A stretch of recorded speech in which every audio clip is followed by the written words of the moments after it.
सुप्रभात बच्चों। आज का टॉपिक है कदम का पेड़, जो आपके पाठ्य पुस्तक का 6 नंबर का पाठ है। ठीक है। इस पाठ में कदम का पेड़, ये जो कविता है, इसकी कवियत्री का नाम है सुभद्रा कुमारी चौहान। अब हम पहले थोड़ा कवित्री का परिचय दिलाते हैं, उसके बाद हम कविता को पढ़ेंगे। सुभद्रा कुमारी चौहान, जिनका जन्म 1904 इलाहाबाद में हुआ था। बचपन से ही वो साहित्यिक किस्म की थी। वो कविता को लिखने में बहुत ही उनको आनंद आता था। उनकी एक बचपन की सहेली भी थी, महादेवी वर्मा, जिसको आप जानते होंगे, जिनकी कहानियों को आपने पढ़ा होगा।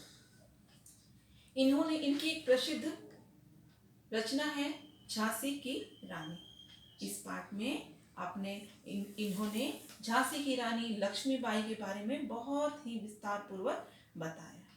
ठीक है। तो ये हम कवियत्री सुभद्रा कुमारी चौहान की यहाँ पे परिचय हो गया।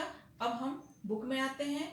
बुक में कदम का पेड़, कवियत्री एक छोटे से बालक के रूप में अपने आप को देखती है कि अगर वो छोटा सा बालक होती तो अपनी माँ से किस प्रकार से वो जिद करती। श्री कृष्ण को प्रतिरूप मानकर, श्री कृष्ण को वो समझकर, जैसे श्री कृष्ण की माँ यशोदा जो उनको बहुत ही दुलारती थी, और वो क्या करते थे, अपनी माँ को कभी कभी छिप जाते थे, माँ उन्हें ढूंढती रहती थी। अब यहाँ पे सुभद्रा कुमारी चौहान भी इस कविता के माध्यम से उस छोटे से बच्चे के मन में क्या क्या विचार आते होंगे, उसको व्यक्त करने की यहाँ पे कोशिश की है।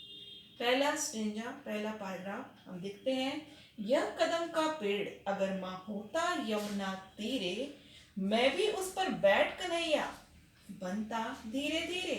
ले देती यदि मुझे बांसुरी, तुम 2 पैसों वाली, किसी तरह नीचे हो जाती यह कदम की डाली। इस प्रस्तुत पंक्तियों में कवित्री उस बच्चे के मनोभाव को व्यक्त करते हुए कहती हैं कि यह कदम का जो पेड़ है, जिसके आगे पीछे वो दौड़ता है, खेलता है, वो कहाँ होता, यमुना के तीरे। यमुना के तीरे क्यों कहा है? क्योंकि कृष्ण भगवान जो हैं वो यमुना के किनारे खड़े होकर बांसुरी बजाया करते थे। तो वो बच्चा भी इसी बात को उसको लगता है कि वो जो पेड़ है वो कहाँ हो, यमुना के तीरे।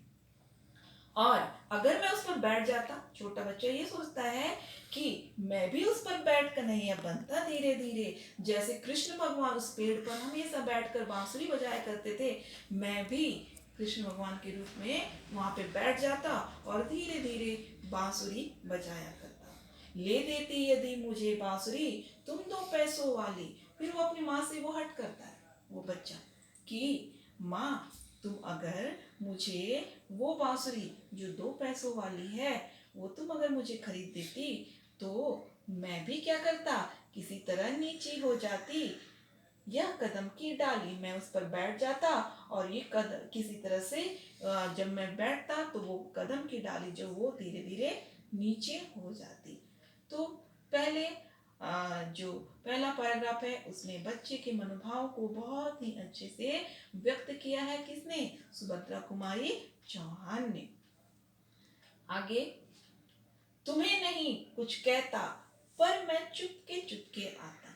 एक बच्चा अपनी माँ को किस प्रकार से हमेशा परेशान करता है, माँ को तंग करता है, उसी को यहाँ पे प्रस्तुत किया है। किसने? कवित्री ने। वो कहती है, तुम्हें नहीं कुछ कहता पर मैं चुपके चुपके आता, उस नीची डाली से अम्मा ऊंचे पर चढ़ जाता। मैं क्या करता, पेड़ की डाली पर बैठता, फिर धीरे धीरे धीरे धीरे नीचे उतरता, और जब तुम मुझे देखने आती मैं वापस से फिर क्या हो जाता, ऊपर चला जाता। वहीं बैठकर फिर मजे से मैं बांसुरी बजाता, तुम मुझे ढूंढती, तुम मुझे मेरे पीछे आती, और जब तुमको लगता कि मैं आ गया हूँ, तुम्हारे पास आ गया हूँ, फिर मैं ऊपर चढ़ जाता और फिर वहां बांसुरी बजाता।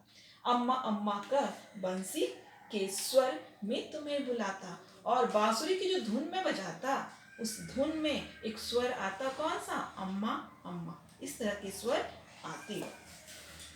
उसके बाद, सुन मेरी बंसी को माँ तुम कितना खुश हो जाती। एक बच्चा अपनी माँ को जब बच्चा बांसुरी बजाता है तो उसकी माँ प्रसन्न हो जाती है। ये बच्चा सोचता है कि अगर मैं बांसुरी बजाऊंगा तो मेरी माँ भी बहुत खुश हो जाएगी। मुझे देखने काम छोड़कर तुम बाहर तक आती। अपने बच्चे को देखने के लिए हर माँ ललायित रहती है।